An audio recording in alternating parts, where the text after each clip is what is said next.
Numator 479. According to our studies of your puny mammalian race, we discovered you like very good coffee.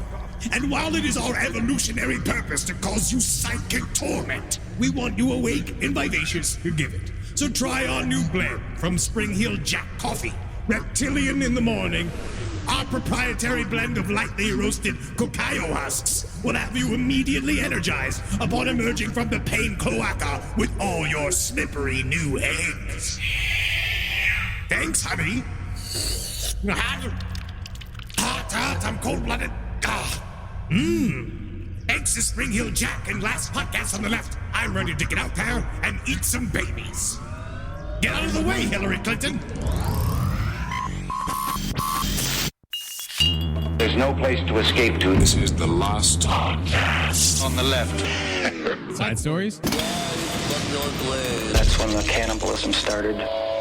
Side stories. Yeah.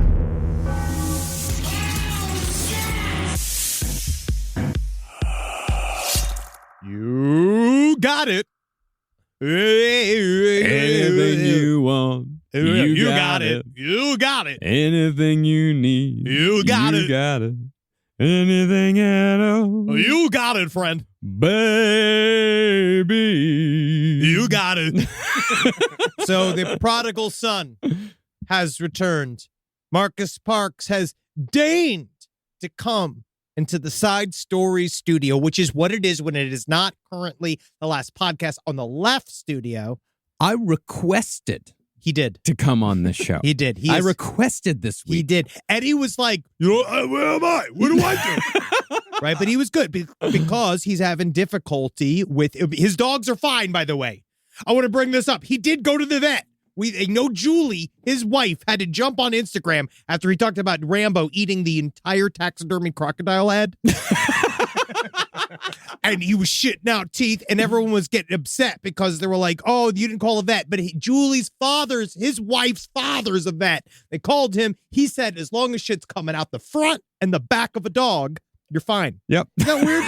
As long as it's coming in and out. But I'm glad to have you back today. Yeah, I'm very happy to be back. And you know what I think we should do? First of all, this is Side Stories. I'm Henry Zabrowski. I'm sitting here with Marcus Parks. Hey. Yeah, and I actually do think that we should start, not seriously, but our hearts go out to the people in Baltimore. Oh, God. With what the hell is going on with this bridge collapse. Jesus we know Christ. what we know now about this bridge collapse is that there was some form of electronical malfunction on the barge that was coming underneath the bridge. The one thing about the bridge, which is like there was, I think something like 20 people are dead. We don't know what the number is yet with the bridge collapse. Last I heard, there were 6 missing. Yes, and there's a lot of people talking, obviously conspiracy theories immediately jump out, but I honestly think one of the biggest issues with this is explaining how like that bridge was allowed to be at what I believe was called fracture fail.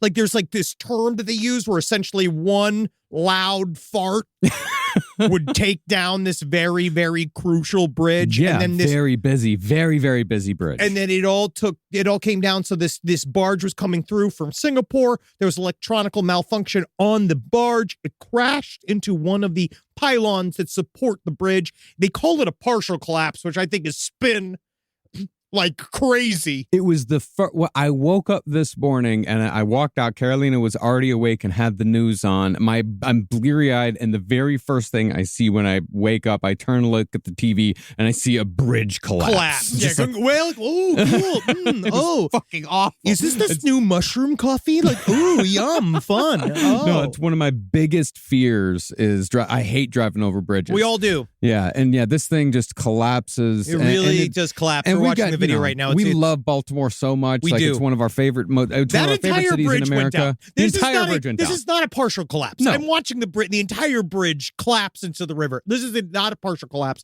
This was also the only route for hazmat waste material to leave the city. Jesus Christ. So our hearts go out to Baltimore. We love that city. Can't wait to come back, which we are going to do, and we're not taking the bridge. So we're going to have to get there by helicopter. But you guys, I hope that everybody is okay. And unfortunately, I hate to say this, but at least it happened at night. Yeah. It happened in the middle of the night, around 1:30 in the morning, which probably saved a lot of lives, which is also, but still, It's extremely tragic. And Marcus is actually getting on a train tomorrow to go help. And so he said that because he wants to go by train. He wants to see the country. I want it to take 6 days. He wants it. Because I don't think no one's in any hurry to get this thing fixed. No. I'm going to take my time. His main thing, what Marcus says, is he wants to be there to help emotionally after the fact. And he said mostly he was weirdly saying he's got a hotel room. It's going to be in the downtown area, La Quinta. He's looking to talk with single mothers. Which is really interesting. But honestly, it's nice for somebody to sort of really focus on the single mother. Really focus on the single, because there's going to be a lot of people in Baltimore affected by this. I really do. And seriously though, like it's going to, it may end up killing shipping in Baltimore permanently. Well, it's definitely not going to be back for a minute. So I hope that Baltimore is okay, and avoid bridges. That's a good way to. Is that a good way to start the day? A good way to start the day. Avoid all bridges. As many as you can. We need help. The country needs help. We need to get in there. You know what we need? What? The Avengers.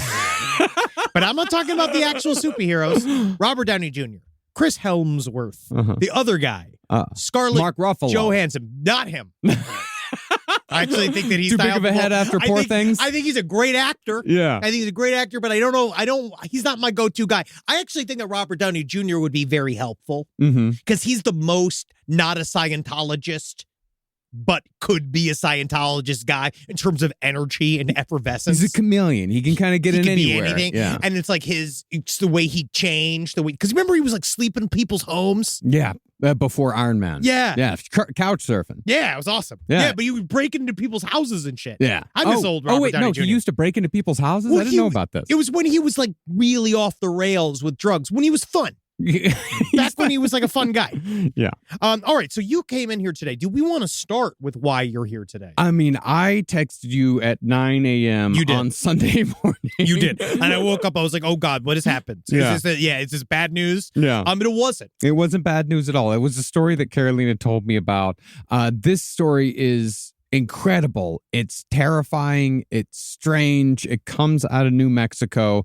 Health officials say new HIV infections have been linked to a salon that performed so-called vampire facials. Okay. Almost 5 years after the business closed. And what got me was the term vampire facials. So have you never... See, what's funny is that I am with my beautiful wife. Yes. She loves all forms of, like, she does IVs. She does all this stuff. I'm pretty certain she's mostly still my full organic wife. But at this point, she could have been replaced by chemicals. Another being. I don't know what goes in and out of her, right? But she has done these vampire facials before. These things are insane. I mean, basically what they do is they take blood from your arm. I also believe that my wife would be just as beautiful without them. Yeah. I think she'd be just. I don't think that's even the reason why she's beautiful. How about that? I don't even think that. All right, I think she keeps it tight. She's working hard on it. Yeah, my wife was horrified to find out that her dermatologist does these. Oh yeah, of course. These things. This is a legit treatment that people do, but you're supposed but you're supposed to be licensed. Oh well, yeah. You can't just be a guy. You can't just be like, yeah, I'll get your blood out, sticking it back in your mouth. It's okay if I do it with my own mouth with a straw. So what people do is they draw blood out of the arm, and then they put it in a sort of centrifuge, and it separates the platelets from the plasma. And then they take those platelets and they put them in a bag, I think. And they take. They're not like plates. They're goop. They're other goops. I'm pretty certain. Yeah, you put it in a bag. Yeah, you put goop in a bag. Yeah, you put goop in a bag. You don't put goop in a cup. You can put goop in a cup. But if you put the goop in a body, you got to put the goop in a bag. Yeah, I mean, I guess so. It would be nice to have a bag. It would be nice to have honestly, it would be nice to have a cup because that's reusable. Yeah, that's true. But you can reuse a bag. Nigga, wash it out. Then you dump the stuff in the goop. Dump the goop in the fucking garbage can. Continue. So they get these micro needles and they put a bunch of tiny little holes all over the person's face. And then they take this blood, these platelets, your own blood, and they smear it all over your face and let it seep in. It injects in. It goes into your blood. Now, my thing is that how are people getting HIV? Because it's supposed to be coming from your blood. Mm-hmm. I would imagine that people... I would imagine that they were using the same equipment over and over again. Is there any research as to why, like how that HIV is being actually spread around? Because that is what I find interesting. Is that I looked it up. I wasn't able to find like an exact. Either they're mixing up blood. Yeah. They might just be mixing up blood because I actually don't even know. SideStoriesLPOTL@gmail.com. I'd love to know what part of the blood has got the dirt in it. I would imagine that it was just them improperly cleaning the equipment. I mean, it must be. The microneedles, because if you do the microneedles on somebody and then you don't properly clean it, AIDS, I think, or HIV could probably survive quite a bit. And then the next person gets the microneedles and then they get HIV. SideStoriesLPOTL@gmail.com. Do you do microneedles? We actually have a lot of, I believe the term is estheticians in the audience. Like my friend Heather. What's an Natalie esthetician? Somebody who works with skin. Dermatologist? Like, it's not dermatologist, someone who does, I believe, lumps and fucks and comes. Like lumps. An esthetician is the one that does all of the stuff that it's like salon stuff. Yes. Yeah. It's all about like an esthetician is a professional who performs facials, applies makeup. And my friend Heather actually has been working with this one that does what's called, it's like gender affirming esthetician work in Pittsburgh.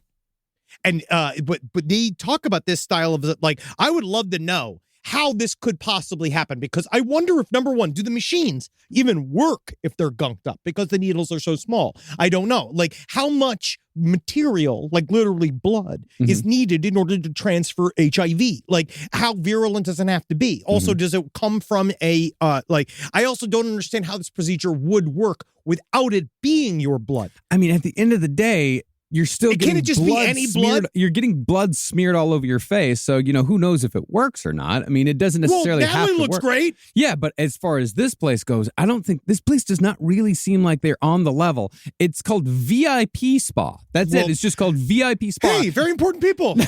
Very important people are there. What are you going to say, Rob?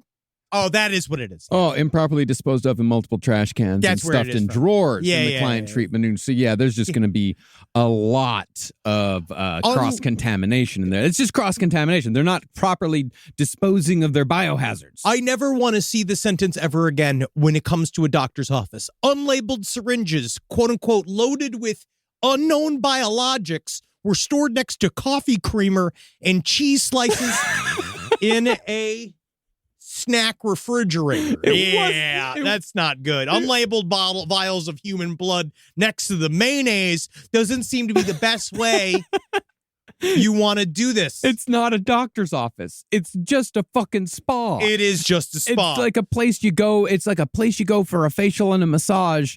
And they're doing fucking. I mean, this shit used to happen in New York all the time. Oh yeah, so many different stories of like women getting those like Brazilian butt lifts and getting like the illegal silicone injected into their butts, and then they die because they get an infection. Yeah, dude. You got to go to a professional when it comes to this shit. You have to go to a person with a DR. license. You just need a license. You need somebody that has some kind of license, a piece of paper. What we learned from Anders Breivik because actually you can print that shit up really easily, and you actually could be totally fake. But hey, lie to me.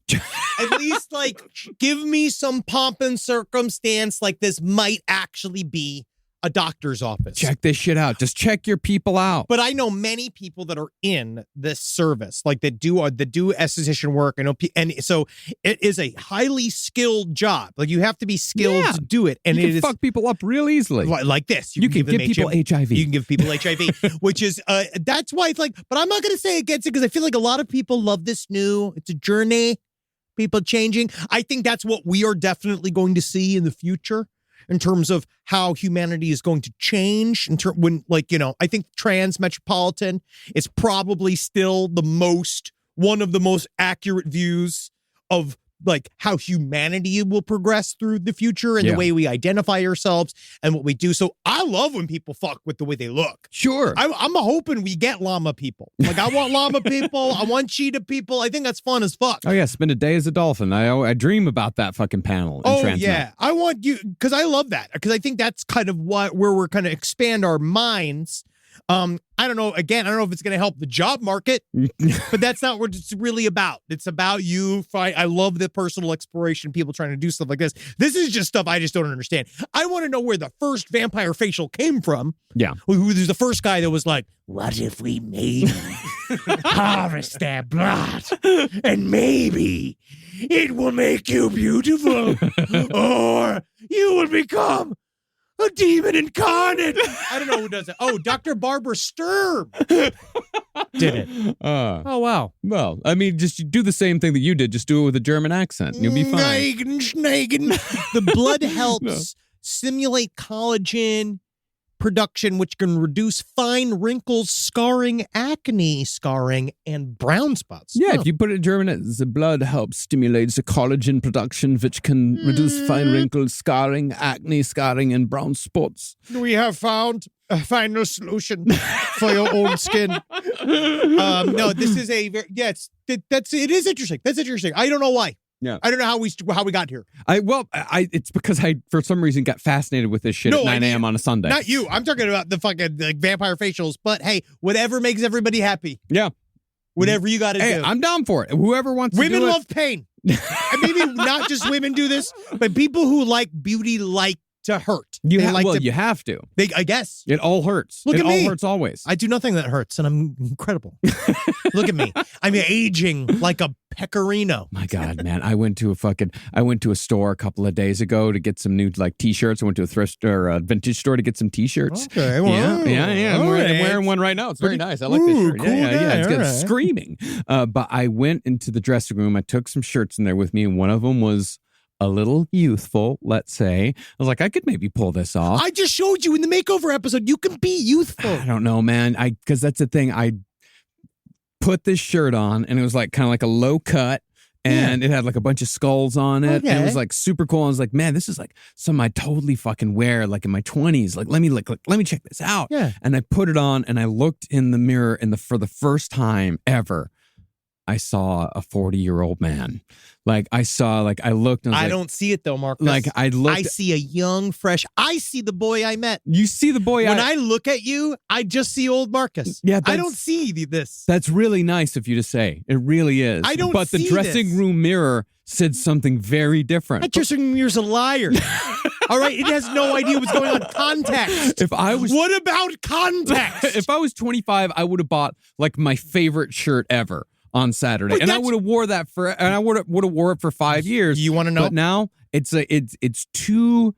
You really you can age gracefully, and I'm gonna be one of those guys. I'm gonna age gracefully. I'm not gonna turn into a fucking Johnny Depp type where I'm wearing a weird hat with a bunch of feathers on it. Mark it, Rob. Can we isolate this? Not wearing a vest and a bunch of necklaces and a lot of rings and hats. I think the rings and the hats are a lot. I think rings and hats are a lot. Yeah, they're really a lot. But I can't be that guy. I gotta. I'm gonna give you a piece of advice. I gotta dress gracefully. You are already. And I'm going to give you a piece of advice that I'm learning. All right. This is specifically to the men out there. Buy something that is way outside of your comfort zone that you would wear, that you're afraid to wear. And you're afraid it's going to make you look like an undercover police officer or a groomer, a child groomer. But I was going to say a desperate aging man. Yes. Yeah. Yes. We have many examples. We're in Los Angeles. I know. We're in the capital of desperately aging men. I did not want to be one of those. No, of course not. But what I say is you take something slightly outside of your comfort zone. You put it in the closet. Give it like a year. Mm-hmm. One day you'll just pop it on. You're wearing it. You're used to it. You've been seeing it in the closet a lot. I've done that so many times. And then you just pop it on. I just keep staring at it. That's what I do. Staring at it all the time. I just make a choice about something stupid. And then I make a choice. I wear it out and I see how people react. I see how my wife acts, and then I mostly what I do is if I like my comedy, I'm shooting for 50% approval, right? That's really all I got to get to. Yeah. Is once I'm at truly 51%. Sure. Then I'm locked in because then the 49% that don't get it, fuck them. Yeah, then go fuck. Yeah, because they're fucking stupid and they're wrong. I'm right. With the majority hanging in there. Not a silent majority, very loud, speaking to me, engaging with me, having others engaging with others, all bringing communities together, engaging, thinking about me. True. That's how it is. I'm down. Every day. Not going to buy that shirt. That's fun to do. Live from your grave. All right, so we got some more stuff. I want to do the story up top because Rob, I'm doing this one. Top, we're like 40 minutes into the show. Jesus Christ. How long have I been talking? How long have we been doing this? 20 minutes. 20 minutes. Okay, 20. All right, 20. Yeah. Now, I specifically chose this story because Rob's from Long Island, and I feel like this is a good thing. You guys, we all miss New York a little bit. Yeah, I do. I'm feeling a little Been bit missing it a lot recently, lately. But this is going to remind you, this is a little piece in New York. Now, this story I love.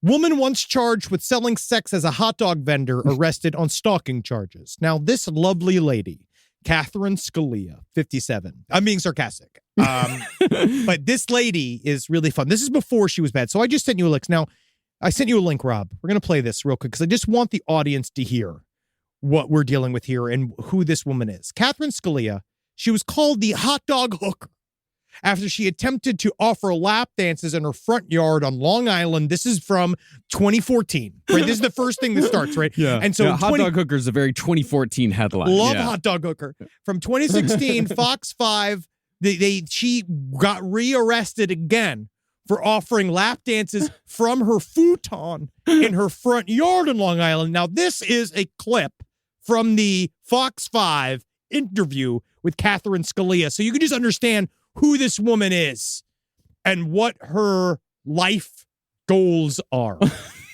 A Long Island woman who became known as the hot dog hooker has set up shop once again, but outside of her East Rockaway home. All right, and once again, she's offering more than just hot dogs. Here's Carrie Drew.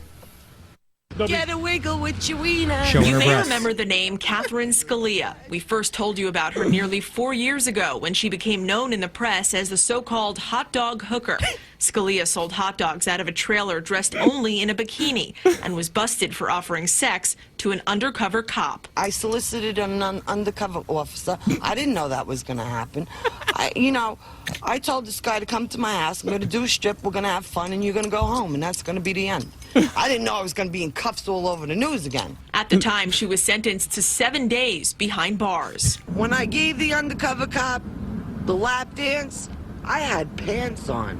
And when I did it, then she only shows. all I showed him That's all she was showed. this. The very top of her breast. I didn't even go topless. Now Scalia is at it again. They're real.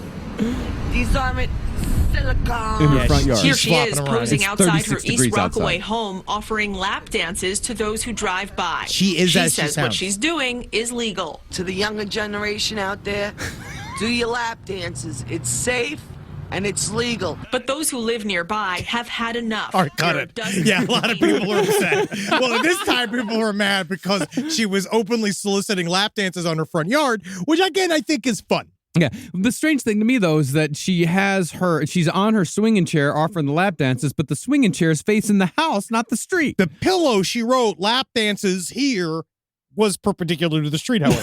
That was more of the bulletin board that was bringing people in. Now, Catherine Scalia is a pip. She's a bit of a pip. I mean, That's- Rob, does that make you homesick? It reminds me of my family.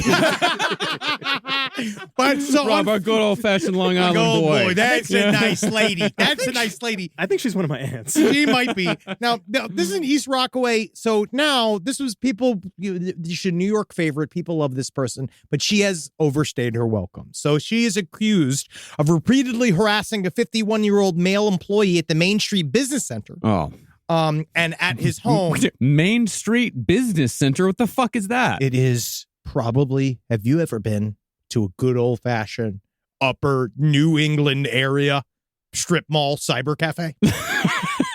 That is exactly what this is. This is a cyber cafe where a man is running a cannoli-based... God knows what this guy is doing. He's doing cannoli insurance outside of this Main Street Business Center. Now... Okay, yeah, they do drop-offs. It's like just a FedEx, UPS. It's just a man who's living there. Now, this man doesn't want to say anything, but I do believe the man might not be of necessarily American descent. This man came out...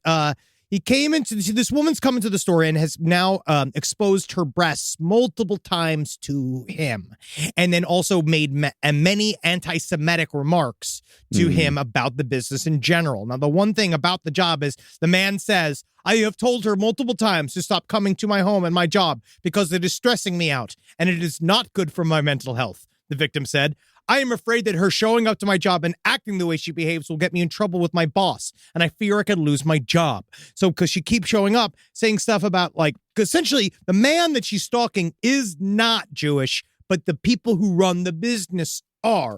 And she said a bunch of weird shit, and apparently she's coming by 10 to 15 times a day to show him her breasts and then yell at him. Public nuisance. She's becoming a real public nuisance now. I don't know. It sounds like that sounds like a service I'd pay for. Show me your tits. Yell at me. That's a fine line when like from local character to public nuisance, because usually that's the things. Like usually from local character to public nuisance. Usually it's when the anti-Semitic remarks start coming.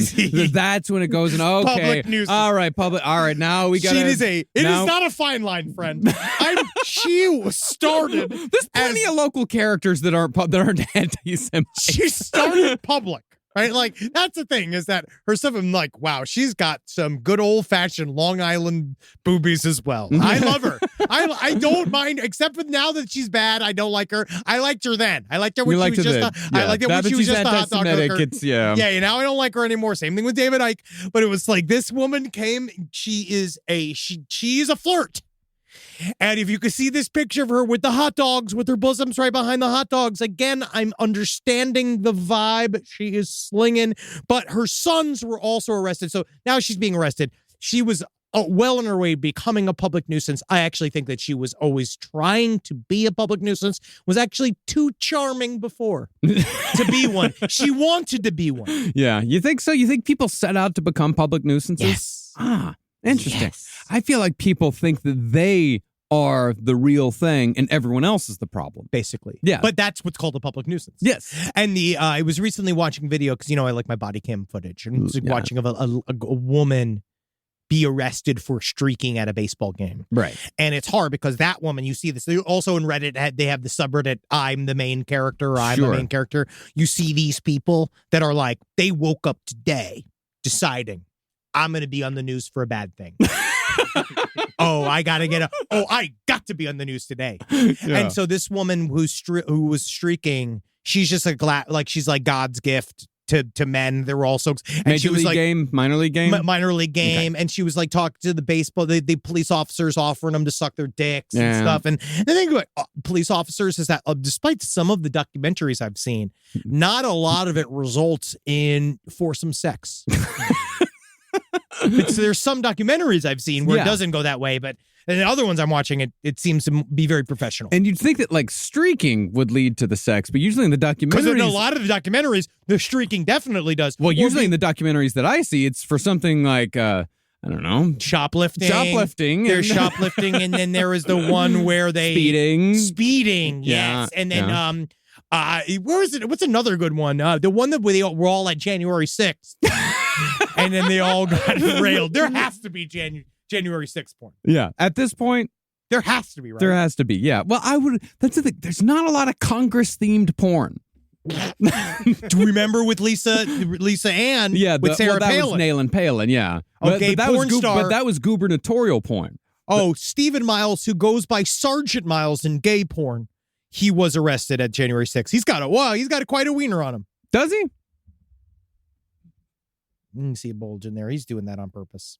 He's fluffed that up. That's not natural. Yeah, he's fluffing. He's like the pit crew on RuPaul's Drag Race. Those guys can't all have penises that massive, can they? Are there also guys with he's got obviously super kind of long sucked out nipples because they've been playing with his nipples a lot. So. Yeah. God bless him. God bless them all. 40 years old, same age as him.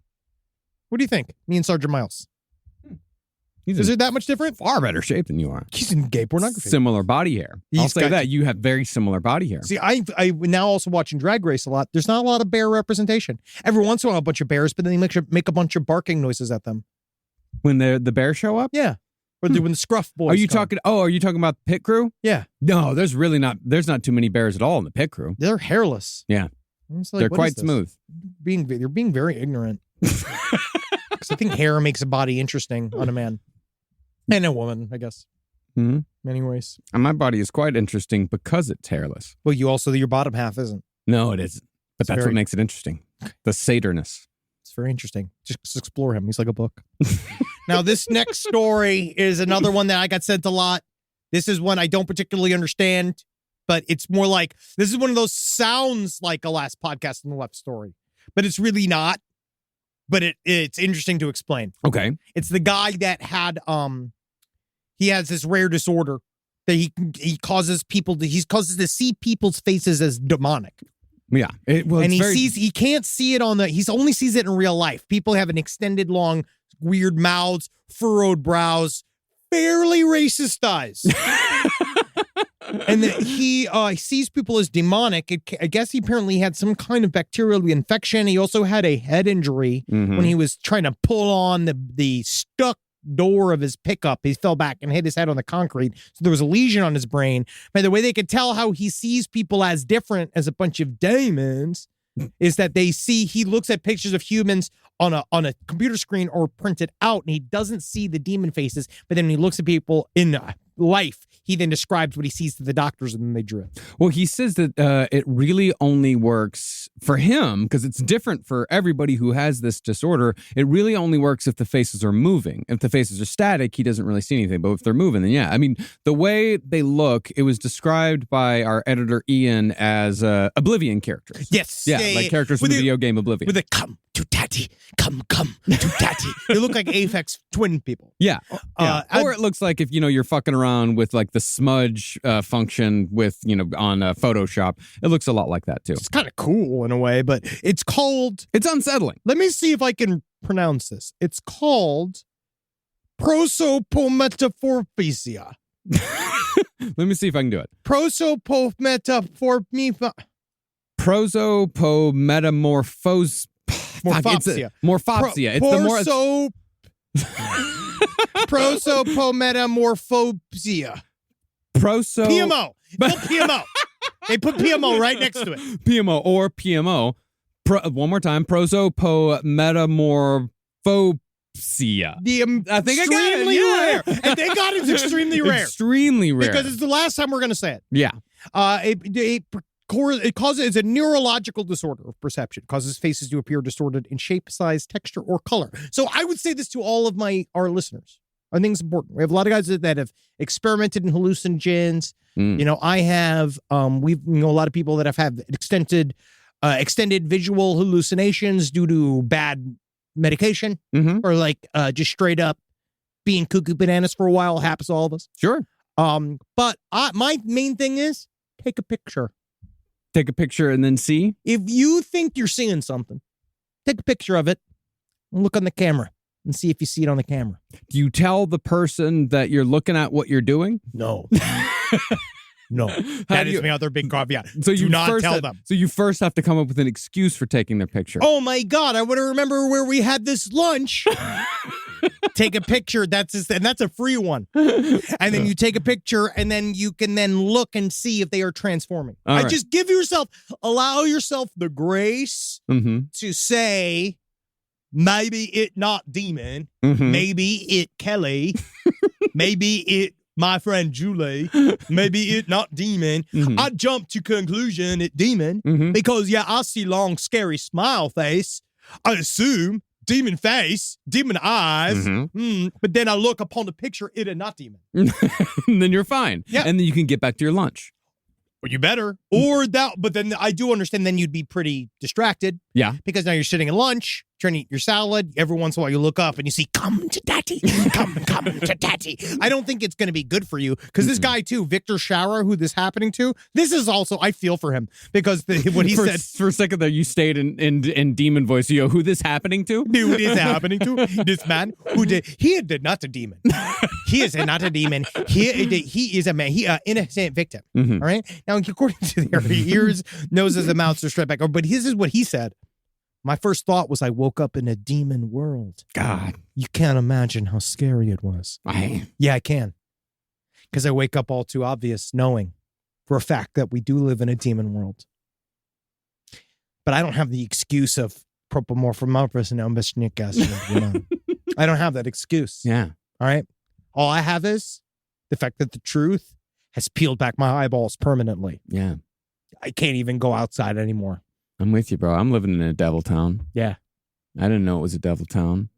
Oh, Lord, it really gets me down about this devil town. You know what's nice? All my friends are vampires. When I wake up in the devil town and I look in the mirror and I realize I too am a devil. Which is very scary. Actually, that's not a good realization either. Because if you wake up in a devil town, go to the devil travel agency and say, I gotta go. I gotta leave out of here. Demon? I know I'm conversing with the demon, but I do not know. Can a demon add this to my Sky Miles account? But yeah, that's a nothing story. Yeah. Well, it's a guy who had a weird, and he has the name of a man who would have this syndrome, Victor Shara. Well, it's hard because it's such a bad luck thing too. Yeah. It's a bad luck thing to happen to you. Hi, my name's Victor Shara. I see demons. I see demons everywhere I go, but I cannot see them in pictures. That's very frightening. It's a frightening life to lead. Yeah. And that it does happen to people. So keep your head on a swivel. New worry alert. I should get a soundboard. No, let's add this. So far we have 3 new worries. We have a barge collapsing a bridge. Anytime. We have contracting HIV through facial treatments. Through your need for youthfulness and beauty, you get a wasting disease that is a burden for the rest of your life. And then you also suddenly have the ability, or at least the curse, to see demons in every person that you interact with. Could just happen like that. No Boom. idea. Boom. No idea. So that's 3 for 3. Keep your head in a swivel. Rise from your grave. This next one, this is the one we were both excited for. Which is sad. Okay, well, it's interesting. It's interesting. We were both excited for it. I want to say we were both excited for the story. I do like it. This happened in Bakersfield, California. That was Carmi's from. Yeah. Yeah, and our employee Kelsey, also from Bakersfield. Aww. Yeah, I sent her this story. She said that Bakersfield is the Florida of California. Oh, interesting. Yeah. Now this so video, shit like this happens all the time. Cool. Now this video, there's a video that shows a homeless man that he was with a severed body part that he took from a train accident site, and was just gnawing on it like it was a turkey leg for the Renfair. He wasn't gnawing on it. Did you see the video? He was carrying it around. You did not see the video of him biting it? I saw the video. It looks to me He's as if sucking it meat looks off to of me it. as if he is inspecting it. With his lips and his teeth. I inspected some chicken last night. He's inspecting it. He's not eating it. Look at it again. I watched it multiple times. Watch it again. I watched it for the floppiness of the leg. Oh, God. It absolutely looks like a human body part that this guy's exploded by a train. Yeah. Now, this guy, he's a man by the name of, unfortunately, we shouldn't even say his name. I feel bad for even saying the dude's name. It's out there. It's from the sheriff's office. Rosendo Tellez, who was 27 years old, which is very sad. He removed evidence from the scene. They found him he showed up like a train blew up a person. Yeah. At Wasco, California. And I guess he walked into the Mission and he just had human remains. That's where but someone filled him down the street. Now, if you watch the video, I'm sorry. I'm just hungry. Well, he's just walking into the Mission. That was a different guy in Bakersfield who showed up with a fucking appendage. Yeah, he found another. That guy showed up with the hand. Yeah, he found a leg. All right, so now if you look in this video, now watch this. Here, you want to blow this up, Rob? It's just so you can see it, because I want you to see. So they see this man. He's a little bit frightening. He's looking agitated. He is in disheveled dress.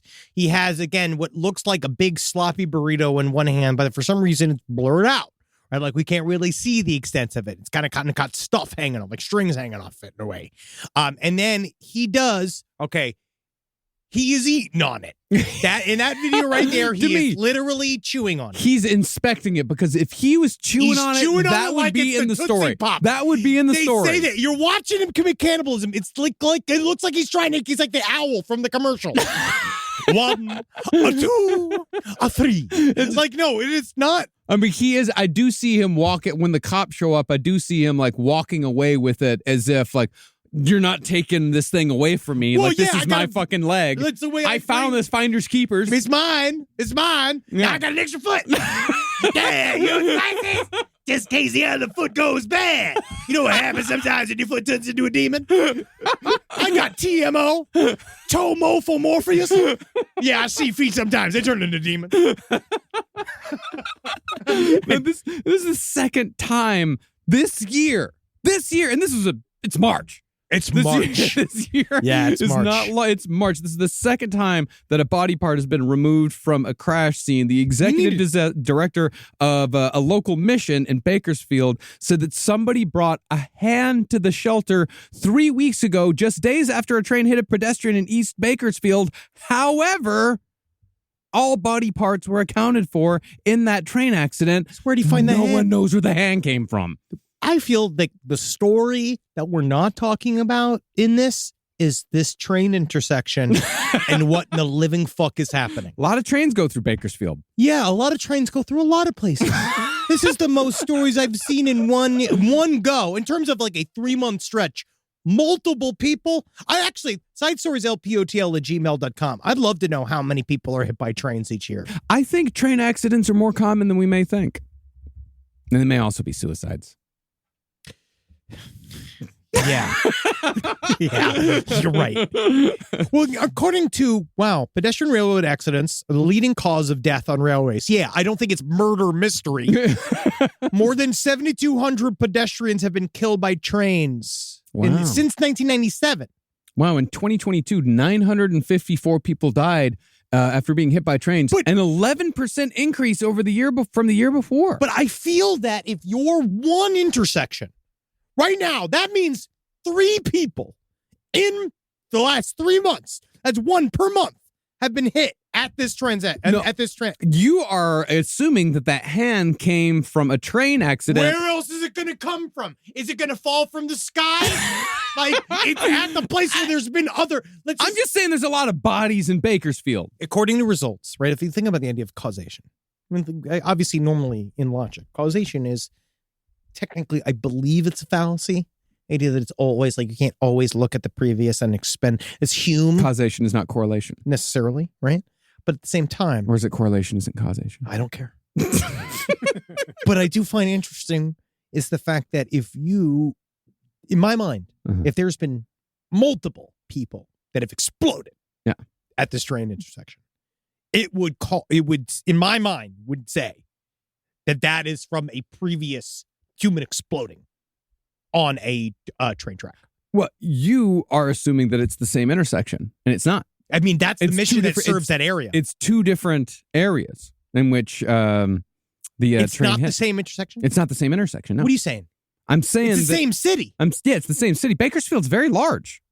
It's not large enough for multiple people to die on this many people. I just feel like it's a high percentage across the country. If 954 people died across the country in 2022, and then 3 people, I'm just assuming 3 already have died in just this. I mean, I don't know. Bakersfield has 500,000, almost 400,000 people. It's got 400,000 people. Less than Fresno. But I'm still saying this still shows that an impressive amount of people are getting hit by trains in Bakersfield. I wonder if Fresno I feel like Fresno has a lot of trains going through.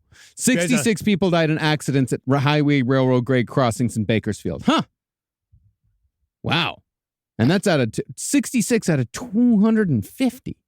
See, that's a lot, right? I think there's just a lot of trains running through Bakersfield. So you're saying the trains are the problem, that there's too many trains? You put enough trains in a populated area. I think trains are the safest way to go. They're on a track.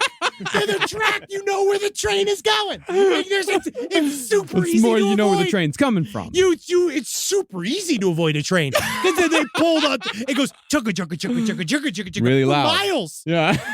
For miles. It's not fucking 1893. You got the fast coal. train. Guys moving the coal in there. That's interesting. I wonder. Yeah. Fresno train accidents. Why do so many people get hit by trains? Unprotected crossings. Sure, I could see that. Yeah, I could see unprotected crossings. Just, not paying attention. Oh, dude, do you know that the sun might think? Have you read about this? That the sun might have a brain, bro? Are you do you ever thought about the fact that, like, the sun might have, like, a fucking, like, cranium where, like, shit, like, fucking happens? No, bro. No, It's listen to me, dude. And that's why, like, Hey, solar bro. flares fucking... No, dude. Because the fucking... Fucking bro, they're jealous of Earth because they have so many more fucking people living on fucking Earth, dude. No, listen to this, man. No, it's true. All right, here we go. Let me find this article. Yeah. Some fucking can think, The dude. sun's got a fucking... Like, Sun's got a fucking boner, dude. Consciousness? Yeah, dude. Sun's got a fucking boner, Like a dude. big boner? Or, like, what kind of boner? Like, what kind of boner is it got? Dude, man. Is it like a All right. chubby or a halfy? So this is a thing called panpsychism. This is this idea that things the concept is 19th century logical positivism. The idea that philosophical questions must have logical answers took a hold of the philosophical world, and say like, well, maybe he doesn't. Right? We have this one guy who's coming out here. His name is Giulio Tononi. Right? Now this is from 2004. He's Italian. Now, he has this concept called integrated information theory of consciousness, right? That maybe consciousness is everywhere, right? And this thing called a panpsychist, right, believes that every single thing has consciousness, that all has consciousness. Right. So this guy, right, his name Ben Goertzel, right? He's been talking about this fucking shit for a while, and he says that the link between minds and physical systems seems to be I'm following you on this track, bro. I'm waiting for you to tell me how the fucking sun thinks. All right. The link between minds and physical systems seems to be through rhythmic electromagnetic fields, which of course are present in our brains. They are also present in and around the sun. And these could be the interface between the solar mind and the solar body of the sun. And it says that's why we've never been hit by the big solar flare. It's because the sun has decided not to. So, okay. The sun has spared us. So the sun is aware of what's happening. So the sun is aware of like power grids. Yeah. And he's like, it's voting for Jesse Ventura. Weird independent thing. He's doing a write-in. Yeah, he's doing a write-in for the next election. Okay, so the sun is aware of power grids and how dependent we are on electricity. Very much so. And all that. And so, what it does to menstrual cycles with its buddy, its best friend. The moon. And the moon, who talks to him. The moon's in charge of periods. Okay. Sun's in charge of fucking dicks. What about all the other moons in the solar system? Like, or fucking, Phobos, they don't want to Deimos. talk. They're fucking introverts. They're introverts. They don't talk. They don't do They anything. talk. Yeah, so you need life on the planet in order for the sun to contact your moon. No, it's just that they just don't. Literally, they had a falling out. So they used to be like really good, like all the moons and the sun. Everybody they all used to be, like, hang out. super close. But then the scene got fucking hardcore, dude. What happened? It's just because shit gets dark. Shit gets. You know what I mean? Shit gets dark. Everybody's hanging out in the same So it's places. like- Everybody's fucking the So same you're saying people. the solar system is like Party Monster? It's just gotten it's like too much the for New them. York kids club scene. There's a time for a scene, and the scenes change like the seasons. And Phobos is like Michael Alick. He like killed a guy. I think it's more so like it's when they fired Tim Gunn and Heidi Klum from Project Runway, and now they're kind of off doing their own thing. It's kind of created a schism. Yeah. What happened with RuPaul and Lady Bunny? Ah, I understand. Is It's it like a schism. Yeah, or like when Santino came out as anti-vax, like that sort of thing. That's a big reveal. Yeah. When I showed that to Natalie, she freaked out. Yeah, Because because he always rubbed us wrong. Oh yeah, Santino rubs everybody He's got wrong. something going on in there. It's always it's very strange what's happening in that man's. He's There's been something hanging out about with his P. eyes. Diddy. That's complicated.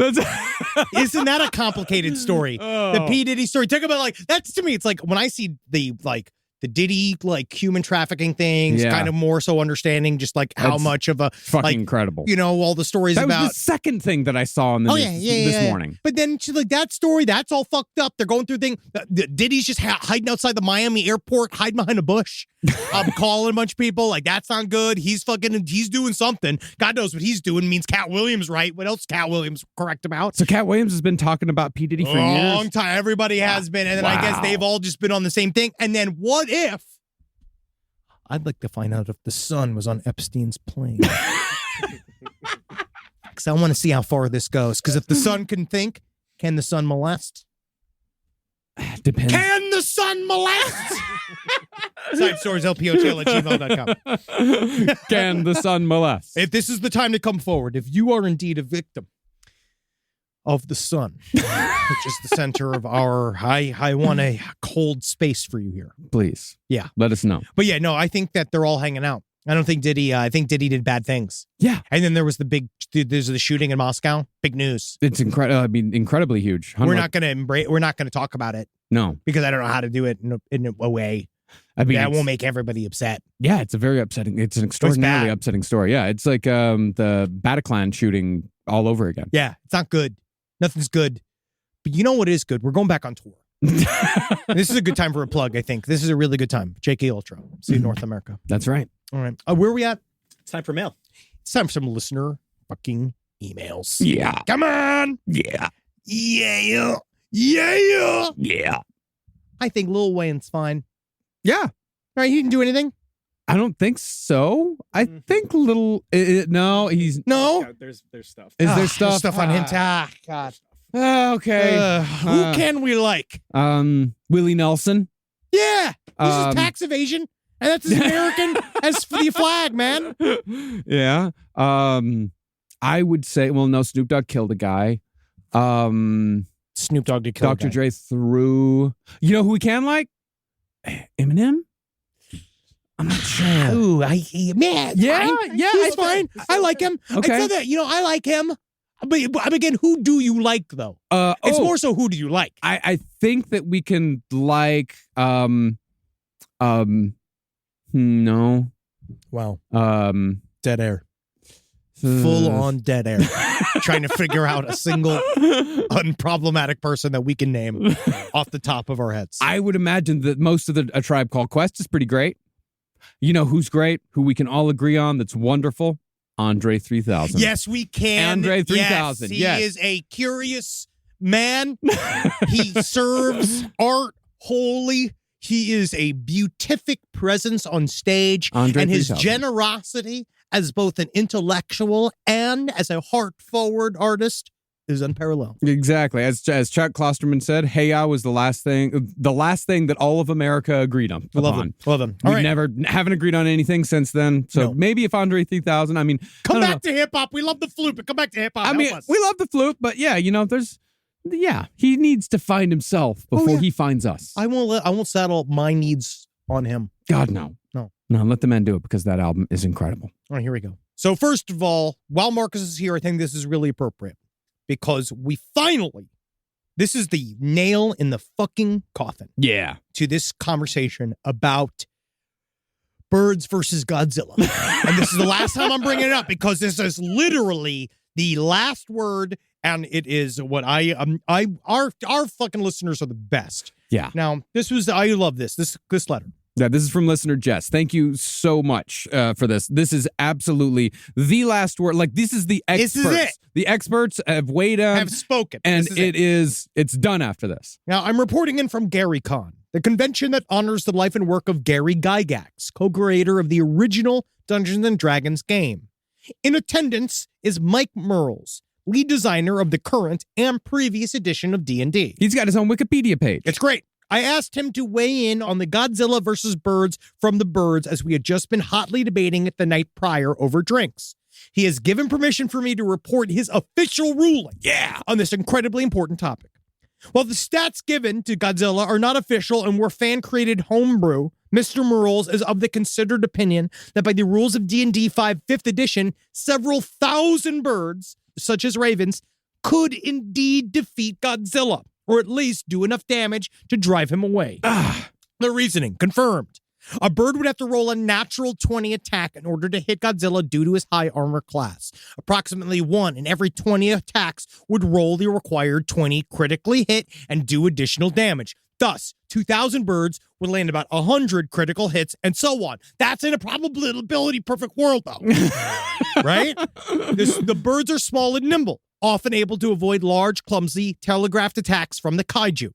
Making a concerted group attack with a goal in mind, the birds would almost certainly dive bomb into Godzilla's soft, fleshy eyes where they would do the most damage and ultimately, if not kill him, blind him Though they would perish with each such attack, he reminds us that in D&D, all creatures, no matter how strong, have a weak spot. Yes. And that would likely be the spot to hit Godzilla as it lacks scaly armor. I believe I may have brought up that point. Yes, and blinded, Godzilla's ability to attack or defend would suffer, and he would likely flee back into the ocean or trip and fall. If he stuck around, eventually enough birds would continue to dive bomb into his eye sockets, into his brain, and over time kill him. Now, my one thing is, can I ask this? I want to ask this to this guy. If you can get this guy, a hold of this guy, all right? Tell me who this guy is, right?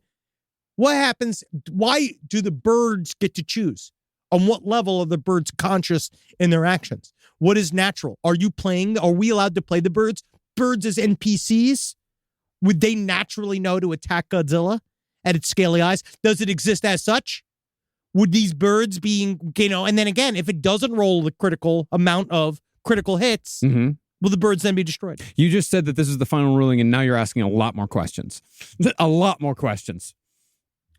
It's never done. The digging is never done. However, I will, even though it does say that this man is saying... It's more from a curiosity. This man is saying, and this is an expert saying that, the birds could take down Godzilla. I will, however, have to stand by my initial ruling because it was 400 birds versus Godzilla. That's why. Not several thousand. That's why we know. Yeah. That's how we know we were right on our show. But I am just really, really excited that this debate has continued on and that we will, this is the magic of this. When I'm thinking, though, it's next year, we've talked a little bit about this, about what we might do for the March Madness next year. Because now we might be doing more, we love doing it yearly. Yeah. But next time, I think we're going to bring it down to earth and make it more regular powers and get more deep in the, we'll figure it out. Get a little bit more and actually do it with 20-sided die. God, that would be cool, wouldn't it? I think. Wouldn't that make everybody think that we're the coolest? I think everybody would think we were the coolest if we guy. did that. Who's the coolest guys ever in the world? maybe we could have a DM come in and help us. That could be nice. We can talk about this. Yeah, we do know we know some very talented DMs. We do. All right, this next letter. This came in response to our David Icke series when I was asking about what is the specific mental problem with people that view conspiracy theories and they can't read something as allegorical. They must take it specifically. You must take it literally. Literally. I'm a political science PhD student at WSU, currently doing research on the political psychology of conspiracy theories, political violence, and radicalization in America. Loving the David Icke series. Nice. I've not yet listened to the Anders Breivik series, as I'm currently doing a study on radicalization and the Great Replacement, which involves reading his manifesto, but very much looking forward to decompressing with your series after I finish that. What a piece of shit. Agreed. In response to Henry's question about what is a psychological mechanism that underlies conspiracy believers being unable to interpret information as figurative, he's likely asking about the need for cognitive closure, or to define briefly, a psychological need for definitive answers in order to avoid feelings of uncertainty. This makes a ton of sense. Oh, Cena and I talk about this. It's like one of those the OCD things where you're afraid of the gap in the loop, right? Just you just always want to fill the gap in the loop. An experimental study by, I can't pronounce this, and Koshawashka has demonstrated the connection between need for cognitive closure and conspiracy endorsement, in addition to a series of other correlational studies. Interestingly enough, the need for cognitive closure scale was developed by Ari Kruglansky, a big name in radicalization research, who's also described conspiracy theories as radicalization narratives. I think Henry summarized it well when he said something along the lines of, if you actually believe this is how the world works, then what else are you going to do? However, there are quite a few psychological mechanisms that underlie belief in conspiracies. In the psychological research, these are broadly classified as epistemic, the need for information, existential, need to avoid anxiety and fear, and social, finding community with the conspiracy believers, which we talked about, the friends that you make along the way. Some scholars have also suggested these mechanisms create a vicious feedback loop where individuals experiencing existential anxiety seek out information through conspiracy theories, which then prompts more existential anxiety and starts the process over and over again. Yeah, I made that point when I said that when people look for conspiracy theories, out of a, kind of a despair in their own lives, they only ever find more despair. They just find more. Always more despair. Nothing's going to make you feel better about it. It is there is no piece of information that's going to finally be the thing that puts your soul to rest. No. This then becomes amplified over time, while simultaneously constructing an antagonistic outgroup that grounds in social reality, i.e. the Jews, and leads to a range of dangerous behaviors. Yeah. So that's a very interesting stuff. And I have a bunch of other, I got a lot of, I'm going to watch this documentary about conspiratorial thinking and misinformation. And it is very interesting because we do want life to be more interesting than it is. And also simpler than it really is. Both, because it is then both, right? Because then it means that there's a daddy in charge. There's some massive conspiratorial octopus that is showing you that life is not chaos, that there is a plan, even though you don't understand it. Now, one thing about David Icke that I will still continue to say is that, again, he co-opted reptilians. Yeah. Reptilians are still free. Reptilians are just an alien entities. And do I believe that reality is thin and we live in an interdimensional set of circumstances? Absolutely. I believe in all of this. I believe all of that can be true and also not have it be that the United States government necessarily has vats where they grow child sex slaves and they ship them out across. I feel like there is a middle ground. Maybe I think we can there safely say that reptilians aren't involved in in the government. No, they're hassling the Pleiadians.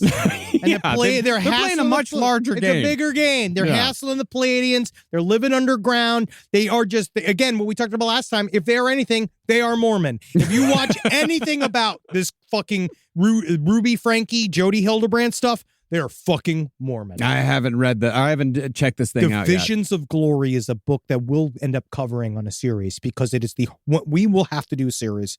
I know that Spun, someplace underneath, has been kind of more dialed in on this subject. They're all obsessed with this one guy. I got to find out the proper name. Natalie told me it's in the book. I'm going through that they believe is the rightful prophet that should be in charge of the Mormon church. Ooh. But this guy is he's not good. Yeah, I would imagine so. I imagine he's fucking awful. Everybody involved in it is bad. And it's written under a pseudonym. Do they know who wrote it? Yes. This guy named John Pontius wrote it, but then he wrote it also as a pseudonym. He wrote it as a pseudonym, but then he basically it's the story of this guy that died and had a near-death experience. And then he had 3 separate near-death experiences, and each one told him a chunk of the future of Mormonism and the world. And these guys all want it to happen. And what does it involve? Polygamy, child brides, all the worst shit. All the bad stuff. Yeah. All the bad stuff. And then the good stuff. Like what? But you know what I mean? Just not the normal stuff. Smiling. I guess. They smile a lot. They have that. I honestly think that should not be theirs. The good smiling? Yeah. I think they should get smiling. I mean, they can share it. With who? All of us. Oh, love every day. Like Mormons owe you a smile. Yeah. Live walking around. If you see a Mormon being like, where's my fucking smile today? Where is it at? Don't hassle the Mormons. Where's my fucking smile today, Mormon? Don't hassle the Mormons. And then laugh buying them lunch. Right? Because buy a Mormon lunch and flip them back to the other side. Yeah. Show them a titty. Show a Mormon. We get the hot dog hooker. Just show breasts. Her well-formed 50-year-old Long Island breasts. To these Mormons, we could flip them. Come on. It's a lap dance. I had my pants on. It's not a crime. I had my pants on. Yeah, she. You know who's? I only showed her my top half of my boobies. I love that lady, except for the anti-Semitism. Except for the anti-Semitism. Now she's bad. I like. Yeah, the old now she's like, local character is great. Public nuisance, bad. Yeah. Can't encourage it. Yeah. Cannot encourage it. Can't encourage public nuisance. This has been another episode of Side Stories, and what an incredible episode it's been. Hadn't it been? Go to patreon.com/lastpodcast on the left to see us do this in person. You'll see other things. Go to twitch.tv/LPNTV to see all of our wares or Twitch wares or streams. On a YouTube channel. We're going to be doing a No Dogs in Space live stream this Monday, Great. April 1st. It's actually going to be our anniversary. Oh, cute. Yeah, real cute. But not your marriage. No, dating. Oh, whoa. That doesn't count anymore, buddy. You know what? That's the thing. I think Not after marriage. It doesn't count anymore. that's the thing. It's not going to count until the end of until our marriage anniversary, our wedding anniversary this year, because in November it'll be our 5-year wedding anniversary. Then it kicks over. And then it kicks over. But until we hit the 5-year wedding anniversary, the dating anniversary still like counts as like a special day. It's just, I think it's just because it's for us, it's a very easy date. It's like April Fool's Day. Will always be like our, like, you know, the day we went on our first date, and we're together from then on. We had to choose to change our dating anniversary because it ended up being the same day her parents got married. My Natalie's parents got married and they got divorced. You could say it was 9/11. Yeah, God. You know how horny I am on 9/11. You never know when they're coming for us here. All right, well, yeah, I guess that's it. Go see us on tour. Lastpodcastonleft.com. Go get those tickets. Can't wait. It's going to be fun as fuck. Yep. Click tour. Click the date. Click it on the buy thing. the tickets. And the thing. Actually, right? it's under, I think it's under shows. I'm not tour on the website. You'll figure it out. If you can't figure it out, then I don't know how you're going to get out the door to come to the show. Hail Satan, everyone. Oh, yeah. Okay. Goodbye, buddy. This show is made possible by listeners like you. Thanks to our ad sponsors, you can support our shows by supporting them. For more shows like the one you just listened to, go to lastpodcastnetwork.com.